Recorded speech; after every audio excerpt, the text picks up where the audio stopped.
Oh, you froze. Ha! No, I didn't. Ah, Oh, yeah. hijinks. It's been a while. How are you doing, Ewan? I'm good, man. Uwan, Uwan, I should say. So the we've done a few of these, but it makes sense to do it now because I just quit my job. Um, Oh my God. and it is you're the perfect person to talk to because you inspire me quite a bit to document it. So this is a great thing for me, and I'm gonna take this off now. So what you're saying is I'm basically using you. Let's take this off as well. Nothing's new there, bro. Um, no, so I'm using you for my own documenting pleasure. I think that you've got. Oh, damn! I don't mean to plug my thing in. I don't think it's like that. I think that you are always really interested in how the mind works when big changes happen, and you've done this a lot yourself. So you are a perfect person to talk to about this because you've done similar things to this. That Well, was not a sentence. this is the point. Is if you tell someone you've left your job, there's always sort of an immediate reaction. It's oh my God, or Yeah. there's either excitement, oh my God, that's amazing, or oh Yeah. my God, what are you gonna do? Yeah. But normally it's like, Do you know, what are you I've gonna mostly I've had, oh, I'm so sorry to hear that. What are you gonna do? do? And I'm just like, this is only good news. But people just, I think it's an automatic reaction because it's probably for a lot more people bad. Well, Maybe. at the moment, yeah. Yeah, exactly. So when you hear, oh, you've been made redundant, oh, that's so bad. But obviously Mm. mine was voluntary. But I was thrilled to have that. Oh my God. But well, because you've been toying with the idea sort of over a period of time, when would be the right time? So do you feel like this is the time where the situation arose and it was a good time for it to happen? Yeah, well, I mean, with the COVID and we all went on lockdown, I think that you can take that one of two ways. You can be you can find it, you can be negative about it. And the thing is, I'm not saying that caveat to all this. People have been really ill and it's been scary and it's still scary. But you can use it to your advantage in terms of just thinking about what you need and what you want. And it's really easy in your everyday lives to take it for granted and just slip into complacency. And I definitely done that for a good few years. And this was like a wake up call in terms of what you actually want to do. And it just so happened that the opportunity came up to potentially leave because I was honest. It wasn't like they said, "Oh, we need to chop someone off." I had a word with our old mutual boss. I told him what my plan was because he was leaving, and he was like, "Why don't you just take redundancy?" And as soon as he said that, I was like, "That's always going to happen. That is the plan." So Yeah, forces your hand in a way, doesn't it? it does, and sometimes you just need to be a little scared of something. You need to figure out a way to do things for yourself, even if it doesn't seem like it's going to happen straight away. So, like a really good example is we've done something today. We set ourselves a challenge of doing a short film or just something small to I'm be excited. creative. And I had no idea what I was going to do. I woke up this morning and I still hadn't done it. Yeah, it's that thing. It's like I mean, I came to you with the idea because you sent me something. Basically, the idea was Ewan sent me a video of one of his last walks to work. Just filmed lots of shots, and then was like, "Ah, I just did this," and then gave me a brainwave, which is why it's always good to talk to you. Just have this telepathic energy. Yeah. So the idea is every time we do this, we both bring a short film to the table, show it, It doesn't have to be high production. It doesn't have to be long. No. I mean, well, the one I've done is about a minute. Yeah. Yours is 90 minutes. It's a full movie. But hopefully that might lead to, we do a minute now, but in a year you bring a half-hour short film that you've done over 6 months or something. Yeah. No pressure, man. No. But anyway, this also talking to you gave me the idea of the first day of the rest of your life. Wow. Because this is the first day of the rest of your life. Well, officially your last day at work, when was it? Saturday? Well, no, technically it was Friday because it was my last like full-time work, as in on the roster, as a part of the staff. And then Saturday was like my first freelance one. Oh, and nice. I had so many feelings because I'm working from home anyway. So my last week in work. Say it again. My name's Ewan, freelancer. Yeah, exactly. And it was, so I didn't see anyone all week. So it was leading up to the week. I just wanted it to be done. I was like, the finished is in sight. I just want to get done now. But I was also like thinking about the 6 years that I'd spent there. Yeah. And the people that I'd met, you being one of them. And so like, I've met so many amazing people and just like really like best friends, honestly, like people I will always speak to. And again, you included, top of the pile, my friend. We might be separated by 300 miles, but look at us. Connection. So you had a freelance gig, so it was almost like you'd finished, but you're like nothing really changed between that day and that day. But it made me realize, because the plan was I said, oh, I'll work weekends for you, you know, for the games. And I did the Saturday, and I decided right there and then, I was like, I'm never coming back. Like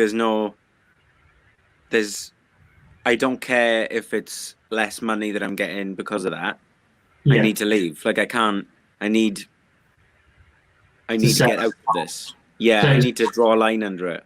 So have you said that, or you're just gonna ghost? No, I rang my boss and said, I know I said I'd do it, but I'm not doing it. I'm not doing it. I felt like it was weird because I'm not an ego person and I'm not someone who wants to fuss, but I also felt sad because no one even said anything to me. Well, I guess the problem is at the moment, it's hard to get closure, isn't it? Because a lot of people working from home, you're not really mingling properly with colleagues, and colleagues have left as well. So I feel like you'll never really get that full-on closure, because obviously when I left, we were quite a large team then. Yeah. So we went out for like a farewell. So that was like my closure. But as sad as it is to say, you had your 6 years there, but because of circumstances, that closure is kind of being slowly peppered to you, as opposed to and this is it, gone. And I kind of allowed myself to feel a bit like, I feel a bit, and it's not because I think that they don't care. It's literally circumstance. So I did feel a bit off about it, but then I woke up the next day and I was like, it's done now. I can just draw a line under it, and I only have gratitude. So I'm not going to be, I don't know, bitchy about it. Yeah. There's nothing I can do about it, or anyone. And everyone's got their own shit too. Like everybody is like dealing with what's going on, and it's not fair to be, you know. You just got to remember the highs, the experiences, even the lows. It shaped you to where you are now. Yeah. So you woke up this morning. How did you feel?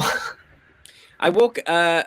Yesterday was my first day by myself, and I was completely by myself because my girlfriend's up in London for the week, and so that was like a nice thought to have, just to have a bit of space. But then it was like, just here by myself.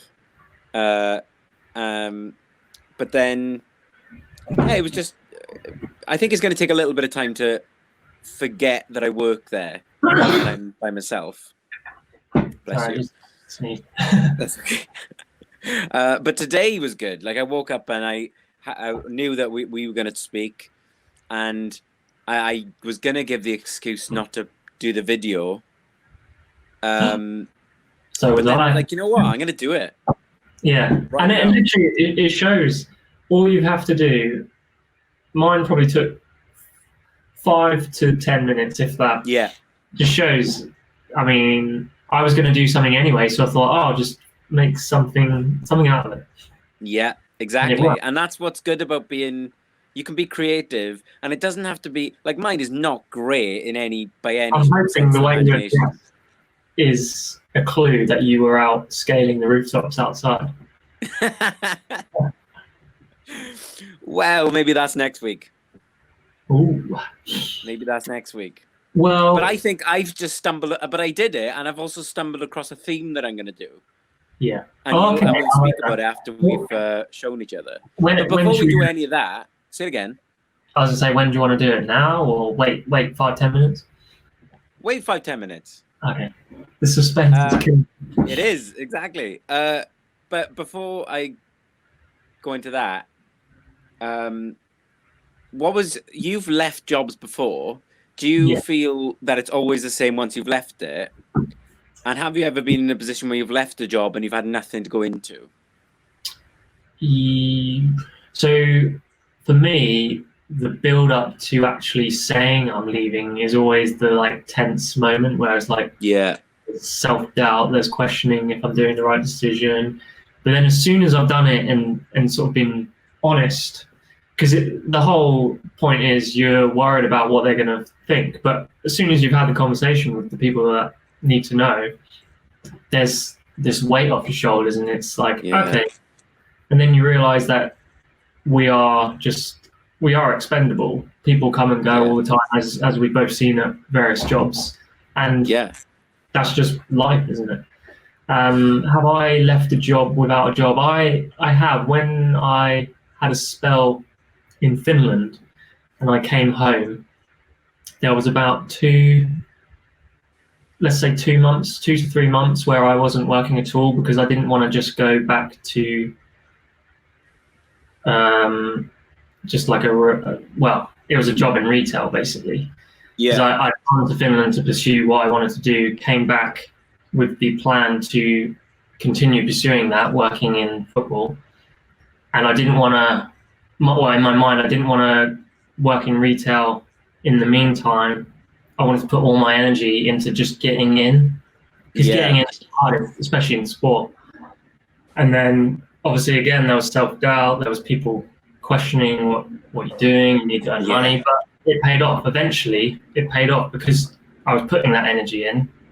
And once you're in, that's the hardest part. So now, when you do want to move around, I guess you've got a bit more experience behind you. It's a little bit not easier, but you've got a little bit more confidence pursuing that. True, but it's also, you just said that other people saying, "Oh, are you doing the right thing? Are you gonna be okay?" I've had a lot of that, and even my mother, so supportive, but she was just like, she said, rang the other day, and she was like, I just want things to go really well for you now, and I was like, well, I'm not. I've made these choices myself. They're not no one's put a gun to my head. It's genuinely the best thing for me. And she was like, "Oh no, I know that, but I just want things to go well for you now." It's like, well, they've gone well, but I've made the decision now to not do it anymore. But I get it. You're always going to have that. You're always going to have people, and it's not to be negative, I don't think. I think it's more just protective. Do you find the hardest bit is when people ask, "Oh, so what you're going to do?" is justifying what you're doing, is giving them an explanation? Yeah, it's almost like you want to give an answer that pleases them. Yeah. Rather than the honest truth, which is, I'm not quite sure where it's going to be, but I've got a rough plan about what I want to do. Because if they said, "Oh, what are you going to do?" and you said, "Oh, I've got a job at NASA," people are like, "Oh, God, that's amazing!" But because you're sort of still planning and you've got like a long-term plan, not an immediate something lined up. Yeah, people don't like that, do they? They like an immediate answer. Yeah, they want you to. It's like it's like the example that you've definitely had this. People say, "Oh, where'd you work?" And they say, "Oh, I work for a football club in the media department." And then they're like, Yeah. "Oh my god, that's the best job you could have ever. Oh my god, you're gonna love it. You could be there forever." And then you'll say something like, it's kind of tough actually because you work long hours and it's 6 days a week and there's not much time off and Yeah. all this stuff. And then they kind of drift away and they're like, they don't want to hear that. So Yeah. I started off being honest about that, and then I had to kind of lie and amend that and be like, no, it's amazing. Because because then they're like, oh, great, yeah, that's what I want to hear. I'm on a private jet every week. Yeah, exactly. Let me shut the window because there's a noise coming. So, Sorry. so now I don't want to ask that questions, but do you have a rough idea of what this first day of the rest of your life? Yeah. Are you thinking short term? Are you thinking long term? Do you think a year from now, 5 years from now, or do you think a month from now, a week, day? What? There's an ultimate goal, which is I want to act and I want to write. Those are the two things that make me happy. And for 6 years, I've kind of dipped my toe in that, but I haven't put my full attention into it, which is what this is about. So I don't know how to get there, but I know that that's the aim. Yeah. I work by, with that in mind, making short-term decisions, which don't necessarily go there, but will set me up for the opportunity to be able to do it. Yeah. So my immediate thing is to just work short-term in Amazon or like a factory. Maybe don't use the word Amazon, but like a place just to get a bit of money. Yeah. But that's short-term because the next stage is to move to London. Yeah. Which I'm 30 and I've not left my hometown essentially. I live in Swansea. I didn't live very far away from here. Wasn't brought up very far away from here.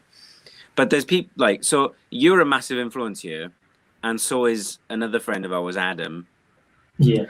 Making big risks in terms of just leaving the place and just go somewhere new. Yeah, it's kind of not well. It is. You can move somewhere you don't know anyone. No one knows you. You can almost reinvent yourself because yes, you say where you are. Everybody that you know knows you as Ewan. Yeah.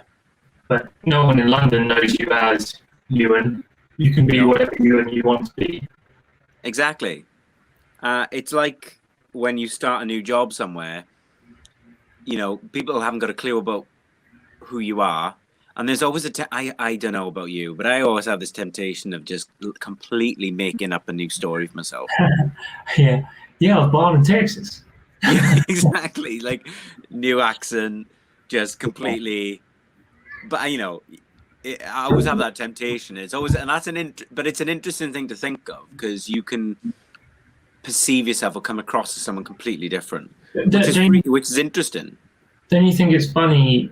So, for instance, when I joined, when I first met you, there's sort of that thing. Oh, I don't know him.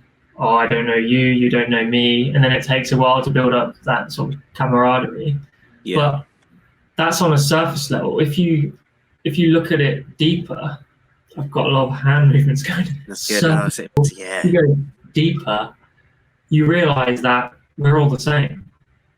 Like we all grew 100%. up, we all lived in our hometown, and we've got so much in common. It's ridiculous. It's so true, but it's also funny because, so you, for example, we met. I was about to go to Washington DC on a preseason tour with the football club, and I met you at a preseason game near London. Yeah, and I was. There's a lot of things you feel like I felt, there's an extra person coming into a circle that you're already established and well. And also scary because you were clearly very good at what you did. So it's almost like a little bit of a threat. And what I'm saying, all this, it's not like I was dwelling on all that. It's just like immediate thoughts. Yeah. And then you go straight into like, oh no, how are they as people? And then, like you say, the more time goes by, you reveal yourself and they reveal yourself to you. What do you think you do to reveal yourself to someone? What is there something that you do which kind of lets them know who you are really? I guess it takes a while for me, but it's the humor. It's sort of using humor as a way to maybe put across like, oh, he's like a bit weird, or he can be silly, whatever. But it definitely takes a while for that to come out. I find. Yeah, it's true. No, humor is the thing. And films. I mean, it's easy if you immediately have something in common with someone that you can talk about. Going into a workplace, maybe it would be different now, but I feel like there's that professional side of you that you're trying to convey. Yeah. But then when you see everyone else relaxed, and you especially like have a joke, not afraid to sort of just say what you want kind of thing, that puts people at ease. I always remember other people coming in to our office and being put at ease straight away just by how we all used to act around them, rather than being really close with them. Yeah, it's funny because that also plays into like what role you play in a team. Yeah, and what it would be interesting, for example, because I know I'm someone who's quite jokey. So if someone probably in the team would say, what was Ewan like, or what was his kind of role, they'd probably say he's someone who likes to joke around quite a bit. The morale booster you were. Well, you try and do that, but it's, you know, because it's a bit of a grind sometimes because you're there so much. So you just have to find the fun in it. Yeah. But it's funny, if I went into an environment where someone else was a jokey person and filled that void, what would I be like? Would I revert into another kind of person? Yeah, does that worry you? Because you've been there so long, going into a new work environment about just being yourself, because you were yourself at Swans. Yeah. Does that worry you? How do you think you will, or do you not think about it? No, I think that I don't think. I think you just. You think about it.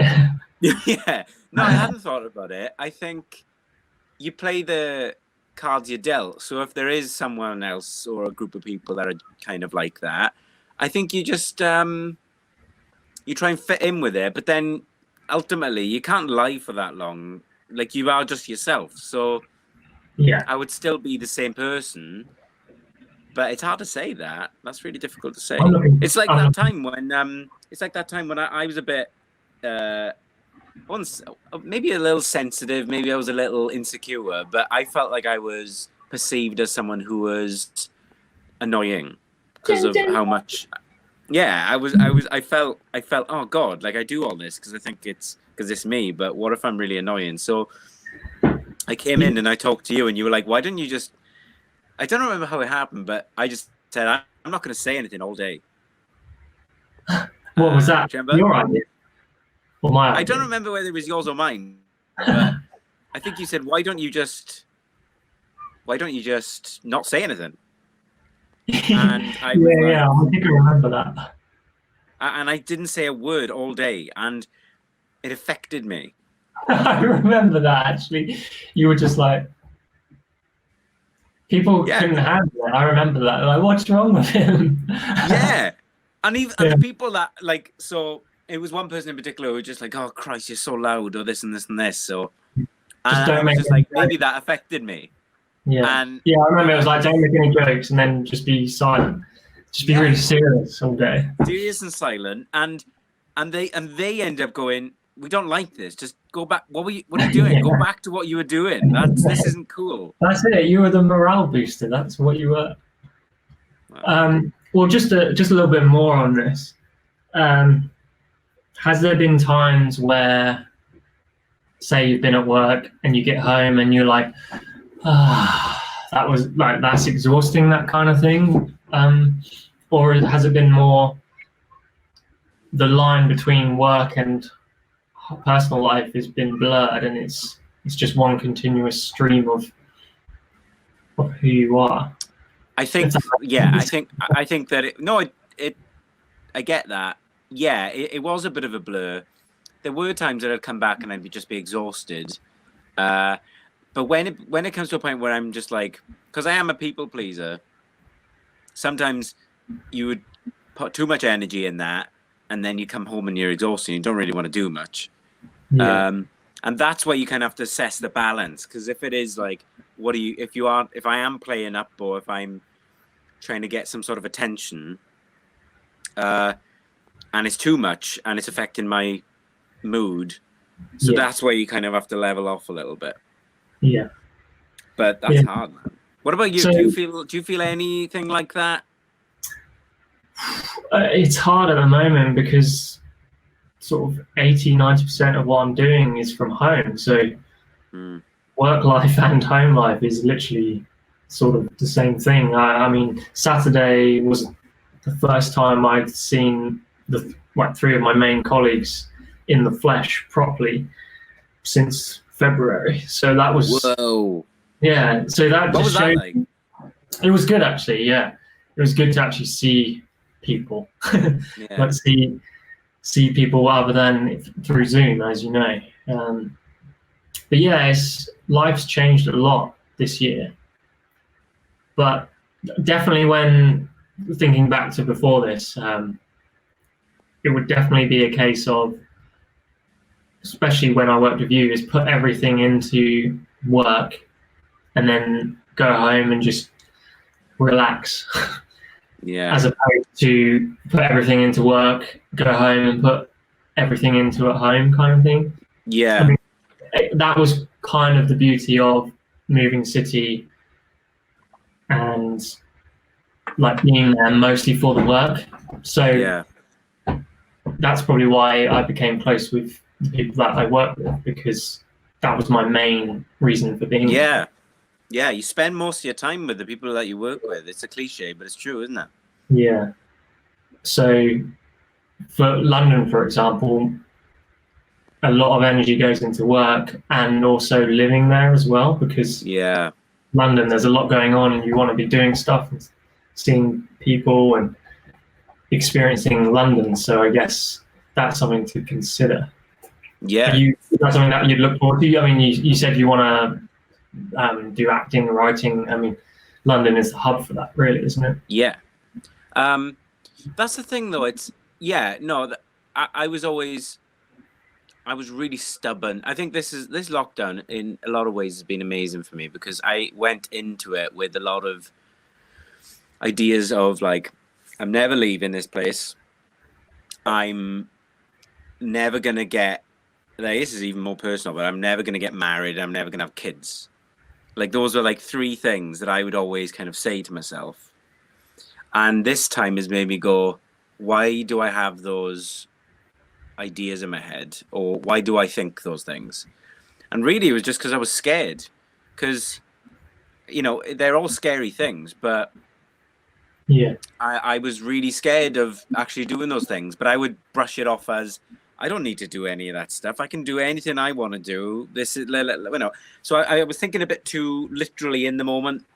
Yeah. And, you know, the thing with London, I was just like, when I was younger, I went to Cardiff Uni from Swansea, and it was not a good experience. So it kind of scared me, because I didn't like the course I was on. It made me not like the place that much, and I put it down to the fact that I was away from home. So in my head, I always had this kind of idea that it was because I moved away from home, and that's not even that far, you know. No. But yeah, there's ideas that you have, and you have experiences that just stay in your psyche, even if it was the wrong thing. Does that make sense? Yeah. One thing can change your judgment of the whole picture, can't it? And it does anyway, because when you're brought up, we have ideas about things and opinions on things because of the way we were brought up, and we don't know why. But yeah, like, it could be parents, it could be friends, it could be an environment, it could be your DNA. But Yeah. A lot of it's because of the way we've been brought up or whatever. So Yeah. this time I was just like, look, I want to act and I want to do things, and it doesn't mean, and it's not like a fame thing. It's just that I enjoy doing it so much that I don't care if it's just for my friends. I just want to be able to do it. Well, it was part of what you were saying earlier. Is you like to joke around, make people laugh, kind of thing. That goes into acting, doesn't it? That kind of stuff is people generally act because they like to perform. Yeah. And it's owning that rather than going, oh, I'm just this annoying guy, which is probably the case anyway, but it's owning what you're about and what makes you tick, isn't it?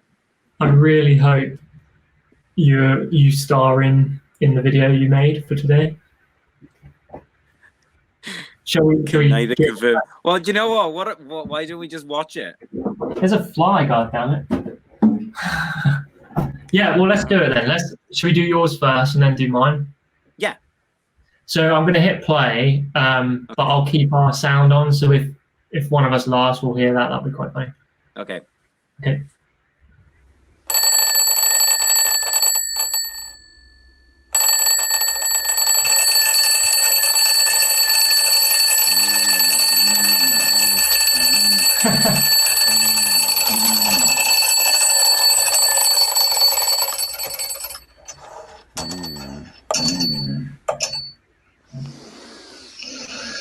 This is high budget. You need to unmute yourself.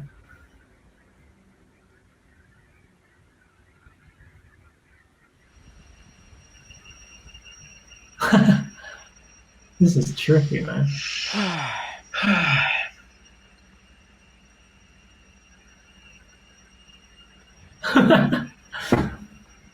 What is this?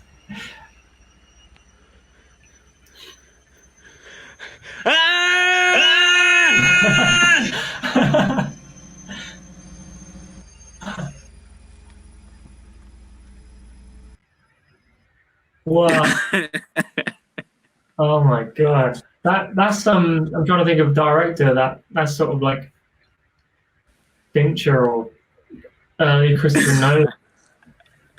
Like really like trippy. When did you come up with this idea? Well, no, I was there's a few items in my house that I really like. And there's three things. There's the clock that I just bought last week that it doesn't tick. So it just goes, and it's an old-fashioned alarm clock, so I like this. So I want to incorporate that. I also want to incorporate the fact that it's my first day not in work, so the clock shows like 11:45 or something, which is what it is. And I was getting up late. Obviously, I got up earlier, but I've been a bit lazy, so that's what I want to put in there as well. The painting on my wall, I love because of the smoke. It's Glastonbury, which I love, but it's got the clouds in it. And because I'm vaping, I just thought that would be a nice transition. Yeah. Did you edit that on your phone? Yeah. Nice. And the last item, all week I've been looking because my girlfriend's name is Alana, and she's got this big A. So I've been walking past it like every day, just going like, "Hey, hey," like with Alana there, and she's like, "What?" And I'm like, "No, A. Like there's an A over there." And she's like, "Oh." So I thought, you know, a scream like like that's an A. So I thought there's something in the air. There's an So that's all it was. I like it. I rate that a lot. It was almost like I don't know if people have seen the film Noted. I noticed themes from your short film Noted. That sort of isolation. Yeah. And not really know what's going on. Quite trippy. Yeah, that's very true. Actually, like an isolation, going a bit stir crazy. That's all of those are in that film as well. Noted, 2019. Shall we go for mine then? Please, I'm looking forward to this. I'm really looking forward to this. So I probably won't say much. I'm not going to say much because I like to watch something and absorb it. So don't take offense. Okay. Well, if you want to, you need to unmute your mic. You have to do it. All right, let's go.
man. There we are. I love it. Do you know what I love about it though? What's Is that? that there's a seriousness to it, because coffee's important. The way you do coffee, and the way I do coffee, it's a serious thing.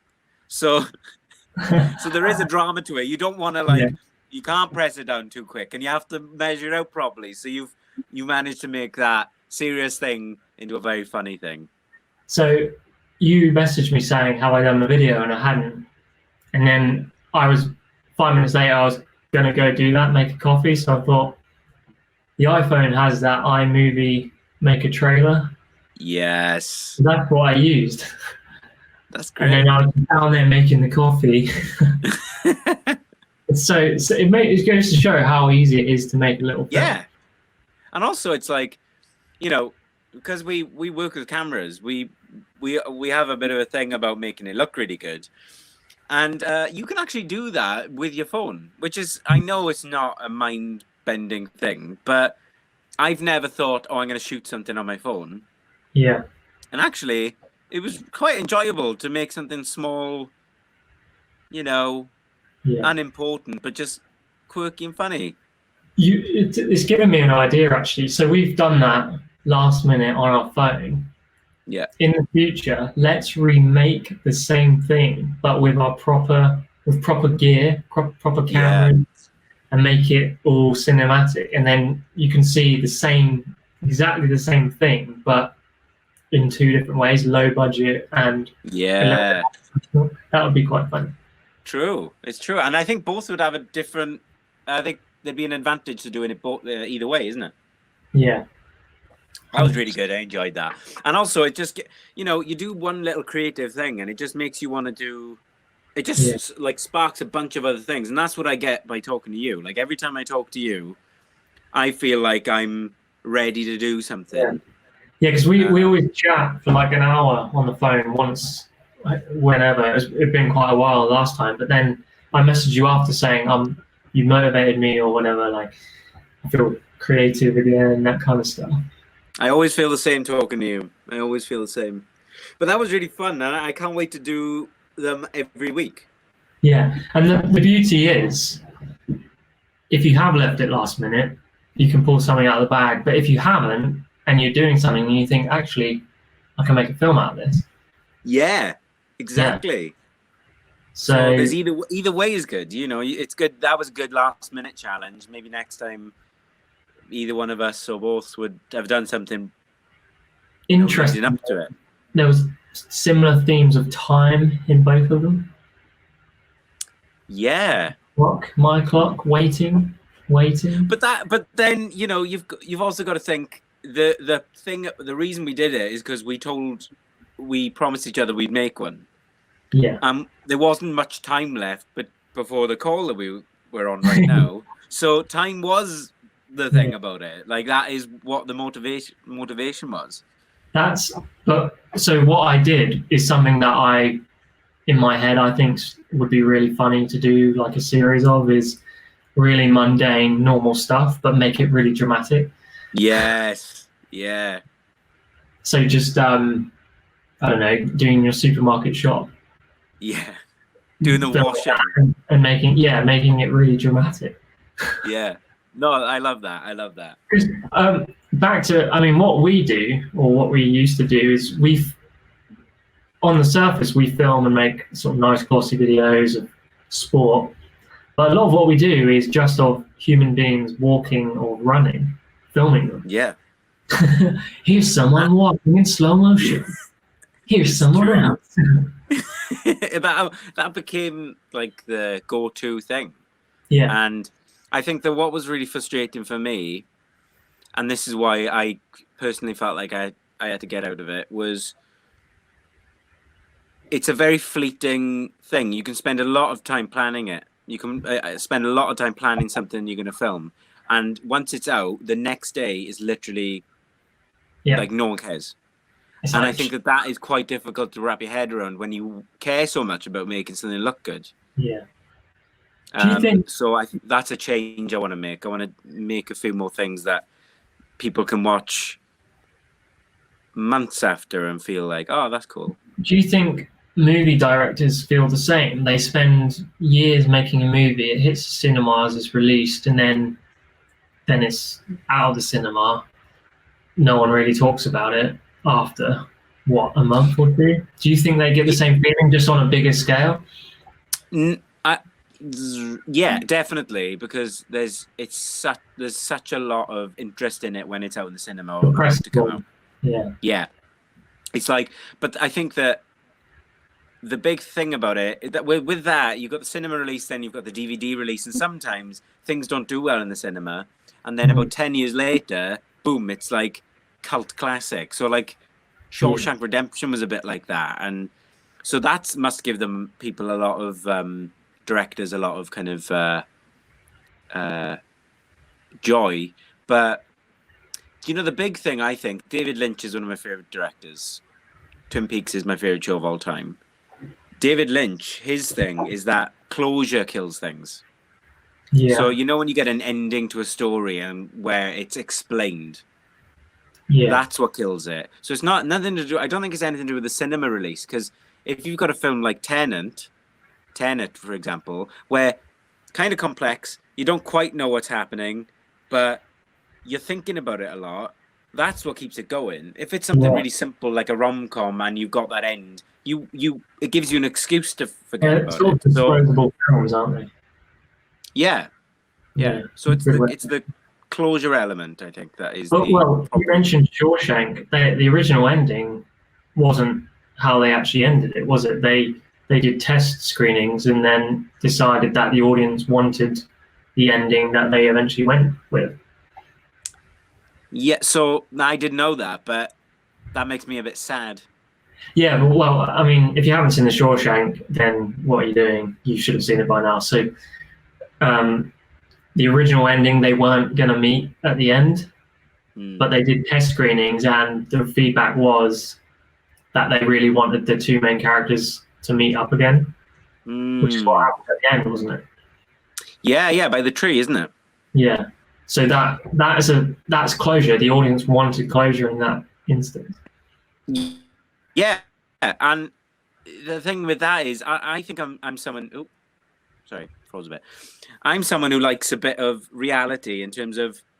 I'm not saying I want everything bleak, but sometimes in normal everyday life, we don't get a happy ending all the time. So sometimes I like to see that represented in a film. But having said that, we go to the cinemas, we watch films because we do want escapism and we do want an optimistic ending. I understand that too. But I'm someone who likes a little bit of things don't always pan out. Like, you don't always see the meet at the end. And sometimes, there's people that we know in our lives that we think we'll see again, but we won't. Yeah. That's a bleak. That is bleak, though. Yeah, but that's the truth of it, and I that turns me on to films. Like, I like it when they do that. Yeah, I like it when it's a sort of a realistic. That's actually how it would be. Yeah. Rather than our world saved, everyone's happy kind of thing. Yeah. No, that is. I guess. I guess what I don't. This is probably going on to something else, but do you know? I don't think I could be a film reviewer ever, because do you know a bad film is just a feeling and it's a subjective thing. Obviously, you can comment on like the way it was filmed, plot lines, and all this stuff, but sometimes a director or a writer has gone through something and that's exactly what they want to portray. And if you don't like it, then that's not what they were doing it for. So it's kind of... I feel like for reviewers, they must really enjoy reviewing a 1-star film or a 5-star film. Yeah. But when it's 2, 3, like a middle one, they must be the boringest ones, because they're obviously... There's nothing that stood out for them either way. But when they rip the film apart, they must love that, because it's so easy for people to talk negative about something. Yeah, but I won't go into Tenet too much, because I watched that on Thursday. I don't want to go too much into it because I don't want to give anything away. Yeah. But there's reviews I'd seen, like some of them were 5, 4 stars, and then some of them were like 2. Yeah. Now you couldn't give it a 1 because obviously people are astounded by the scale and the acting and the. But I think that people give it bad reviews because, or some people have, because it's complex, right? Yeah, It's they not don't an understand easy. it. It's not an easy to understand. It's a film that you've got to think about, and I think it's designed for multiple viewings, or it's designed for, not giving you everything on a plate. A bit like what I'm saying about closure. Yeah. There's no closure because, or rather, there is closure, but it's not presented in a way that's palatable. It's like something you've got to think about. Yeah. So if you haven't understood it, I don't think that's a good enough reason to give it like, oh, it's you couldn't follow it. I don't know. This is my opinion anyway, because there's a lot about it that I didn't understand, but there's a lot about it that I haven't stopped thinking about it afterwards, and that's got Yeah. to be a good sign. I spent a few days thinking about it and reading about it and stuff. Yeah. Do you think directors like that? That people go online and read about it, write about it, and share Yeah, their I do. ideas? Yeah, it keeps the, imagine if you've done something and people are talking about it online, like Yeah. because I'm so interested about it. Of course Yeah. they love it, but I don't think they like it when people are making videos explaining exactly what is happening in it. No. Yeah, I like to do some extra research after seeing a film that's quite complex. Well, the Um, thing I was astounded by was there's a plaque in, is it Papua New Guinea? They reference a place in Tenet. which part? I think it's like, oh damn, I forgot. But it's like, do you know where? Do you know they're not ruins, but they look like pyramids, but there's blocks. Machu Ah, Picchu. oh, Machu Picchu. I think In it's Peru. there, right? There's a plaque. There's a plaque in Machu Picchu which has got 5 words on it, and the middle word is tenant. One of them is opera. One of them is something else, and that's what sets up. Those are the kind of scene headings, Ah, right? But I think that what Christopher Nolan's gone by is like he's heard about this because no one knows when it was made, that plaque. yeah. So the theory is that it was made in the future. And okay. But that's just a theory. But I love that.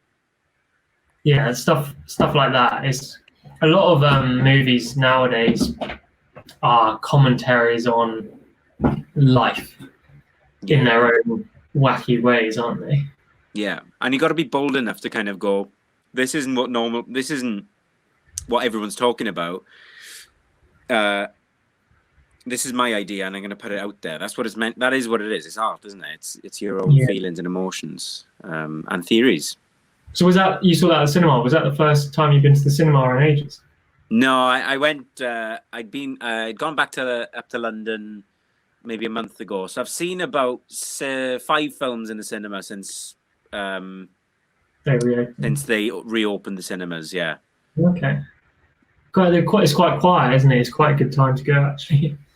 Well, yeah. I mean, I don't like noise in a cinema, and I don't like people on their phones or anything. So it's less likely now. But do you feel like have you ever had an experience in a cinema where it was a packed cinema and it was like, wow, I'm so happy that it was a packed cinema? Yeah, I remember seeing one of the old James Bond, one of Daniel Craig's, it might have been Casino Royale or Quantum of Solace. Actually, before Netflix and before streaming became big, when The Dark Knight came out, films like that, that's my memories of packed cinemas. They would actually be rammed, wouldn't they? It was an event, but I don't think I've been to a cinema that busy anymore. No. Maybe the last time was Dunkirk at the BFI IMAX in London. Oh wow! Oh my god! You went to see it in the IMAX? Yeah, that was amazing. Oh wow! But yeah, it definitely goes to show 10 or whenever The Dark Knight came out 10 years ago, maybe a bit before. It was Inception was 10 years ago, so Dark Knight would have been like 12. Anyway, 12, 13, something like that. yeah. So in that time, think how much has changed. Blockbusters closed down. Netflix has become massive. Amazon, King. all the streaming sites. So that obviously has affected cinema Mm. because I don't know. I don't know about you. The last time I went to a film on opening day was The Force Awakens, I think. Yeah, I went yeah, to the first showing in the morning. There wasn't many people there, but yeah. I think when Star Wars first started coming back, they were absolutely rammed, weren't they? Yeah, they were, yeah. And then it feels like you just said, like there weren't that many people for that showing. I felt like the interest dwindled Yeah, there was too much Star Wars. That's what they just too much. oversaturated it, didn't they? They should have And waited. also, like I've got there's a lot of I like about the new ones, but I think that's a good example of pandering. And an example of films that there's films that you could watch every year, and there's films that you could watch once and never watch again. Yeah, that last one I have not watched since. Yeah, I think the only, I mean, I've watched The Force Awakens a few times and Last Jedi twice, but I'm Yeah. not that bothered about rewatching them anytime soon. No, no. Yeah, because it's I think that you hear about the stories of directors not having their artistic vision or having their artistic vision compromised. It taints it. Yeah, because you're worried about what an audience says. And I think that it's funny because I think that everybody slated the prequel so much that George Lucas couldn't be involved because people were saying, oh, he's ruined it. He's ruined it. Yeah. But, it's like, not having him involved is like saying, we're going to make a Monet painting, but Monet is not involved. Yeah. It's like, I know that's probably a really terrible example, but, it's a copy of something that was in someone else's head. And I think that you've always got to go with the person that created it. Because it makes you wonder I mean, he made the first Star Wars, but had he planned all of the others, this whole saga, or was it a case of it did well and then he expanded it? I think he always knew that there would be the prequels when the first Star Wars did so well. I think he made a plan, and I think he was always going to go back then. That's why the first Star Wars, title Star Wars was episode 4. Like he did that pretty early on, 4, 5, and 6, because he knew there'd be a 1, 2, and 3. When Disney bought the franchise, then he came up with a plan for the new ones, but they rejected it. Okay. So that's a good point. A good way to build a franchise is to make a film slap bang in the middle, and then you've got scope to go forwards and backwards. Yeah. That's it. Yeah, like as you say, if it's a franchise. But I don't think we'll see anything like that again, because franchises now are obviously the comic book ones, which are multiple different stories coming into one universe. But I don't think we'll see anything like Star Wars again, where it's this one story which then gets expanded into a massive... I think it's similar to this. The problem is that, and this isn't new information, but it's like when we were young, we had our TV and we had 5 channels. Yeah. And then we all pretty much watched the things that were on there and we could talk about it. And now there's just so much. And not just that there's so much you can watch at home. And I think that's what it is. It's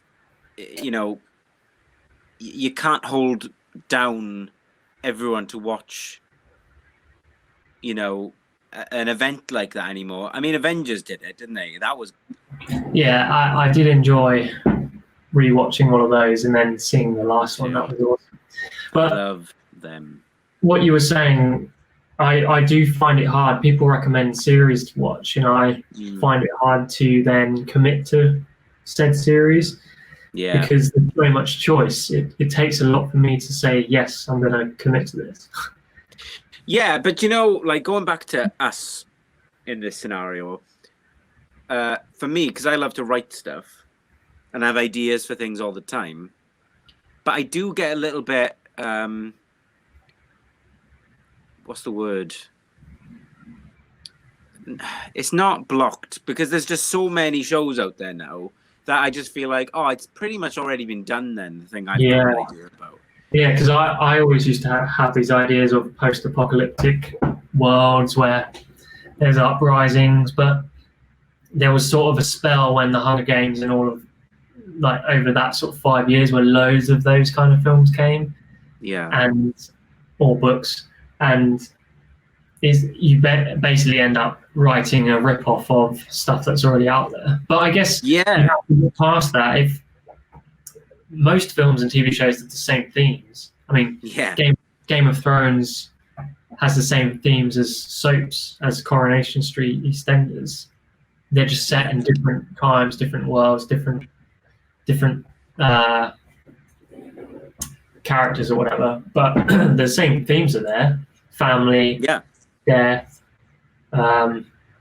people trying to take over, whatever. Yeah. I don't know. There's a character. It like starts with like a character going into a new scenario, taken away from where he knows or she, and then goes on a journey, reverts, comes back to the starting point, having learned something. That's like the hero's journey, isn't it? Yeah. So I guess you can't get caught up too much in copy. Well, this has already been done, because you've just got to put your own twist on it, haven't you? It's like Avatar. Yeah, and it's almost an excuse to not be, like, that's just me being defeatist and using that as an excuse not to do the thing, because it's like, oh, that's going to be difficult. But it's, it's funny because there's new things that come out all the time that's like, whoa, that was massive. Like, I remember when, I don't know, he's a bad example, but like Guardians of the Galaxy came out. And then after Guardians of the Galaxy, you had all these films with like all this kind of like retro music in it that would steer action. It's like it's got to take something to happen for that to be the thing that people like to watch. Or Game of Thrones, for example. After Game of Thrones, you had Vikings, you had all this other stuff, you had the new Lord of the Rings show. So the new thing now is kind of Stranger Things is kind of steered that sort of nostalgic feeling, because Umbrella Academy has similar vibe to it, right? And that has action with that sort of 80s music, making it give it that different vibe. So it'll be interesting what comes next. It's true, but you got to, and like I was saying, you can't be defeatist about something like that. And I'm saying that to myself, because maybe shark movies will be the thing that comes back again. Shark movies. You could write a movie about a shark in Swansea Bay. Yeah, a shark that's got to socially distance. You can't. Don't touch me. Well, I really enjoyed watching our films. Yeah, I loved that. I think that was a great idea from yourself. So, well done. So we'll do the same again next week. Then make a short movie. 100%. 100%. 100%. Is there anything else you want to lead on? I think that it's been a good first day of the rest of my life. So what are your plans for the rest of the day? Do you know what? I've pretty much accomplished a lot today already, so I'm not going to do anything. Excellent. I'll do a little bit. I've got a couple of other calls to make. Actually, with a friend of mine who wants to write a script, so well, I'm looking forward. This really is the best first day of the rest of my life. I'm looking forward to what does happen next, because I want to know how you're sort of changing other people's lives potentially, or whatever. Where have you done that? Yeah, well, I feel the same about you, and I'm interested to know how you're going to navigate everything with everything that's going on. And I think that there's inevitably going to be changes in your life too. So I'm looking forward to hearing about that. Yeah. So, I'll book you in same time next week. See you there, brother.